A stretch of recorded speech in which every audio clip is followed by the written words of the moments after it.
मैं पहले भी कह चुका हूँ कि पंजाबी जहाँ भी जाते हैं वहाँ अपना कोई ना कोई अलग से पहचान वो बनाते हैं। मैं सियाटल गया तो बोइंग में 45% इंजीनियर पंजाबी हैं बोइंग में, और 45 में से 80% जीएनई के हैं, गुरु नानक देव इंजीनियरिंग कॉलेज। वहाँ जीएनई डे मनाते हैं, वो जीएनई डे मनाते हैं गुरु नानक देव इंजीनियरिंग कॉलेज से। इतने इंजीनियर जो है बोइंग में, माइक्रोसॉफ्ट में, फोर्ड में, हम लोग बहुत टेक्निकली बहुत ऊपर हैं। और वही बात के जुगाड़ वाला, तो एक उसकी एग्जांपल देता हूँ। एक कंपनी थी, टूथपेस्ट बनाती थी, सेल बढ़ानी थी उन्होंने, तो उन्होंने अपने पब्लिसिटी वाले और सेल्स वाले बुलाए, आइडिया दो कैसे सेल बढ़ाएं। कोई किसी ने कहा जी सचिन तेंदुलकर को ब्रांड एम्बेसडर ले लो, किसी ने कहा जी आईपीएल में स्पॉन्सर बन जाते हैं, किसी ने कहा जी इसको कर लो, ये कर लो, टीवी पे ऐड बढ़ा दो। तो एक पंजाबी बैठा था, उसने कहा जी कुछ करने की जरूरत नहीं है, लेकिन एक चीज मैं आपको बताऊंगा, जो बताऊंगा उससे पहले आपको मेरे से एग्रीमेंट करना पड़ेगा, जितना फायदा होगा उसमें से 20% मेरा हिस्सा होगा। कहते बताइए, मैंने कहते बताऊंगा तो तभी ना, जब एग्रीमेंट करोगे, बताने से तो आइडिया लीक हो जाएगा, पैसा कोई नहीं लगेगा आपका जी। कहते कोई पैसा नहीं लगेगा और सेल बढ़ जाएगी 40 से 50%। कहते कैसे? कहते जी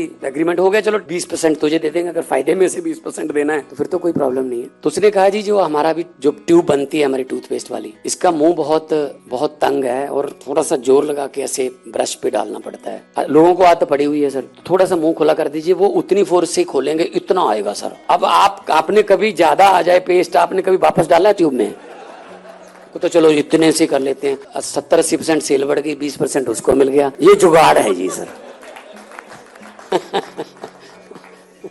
तो हमसे सलाह लेते रहा कीजिए सर, हमारे पास एडवर्टाइजमेंट के बहुत अच्छे अच्छे तरीके हैं सर। मतलब ये कि हम किसी भी हालात में, चढ़ती कला का मतलब है अंधेरे में भी एक दिए की रोशनी जगा के रखना। चढ़ती कला मतलब ऊपर को जाना है, राइज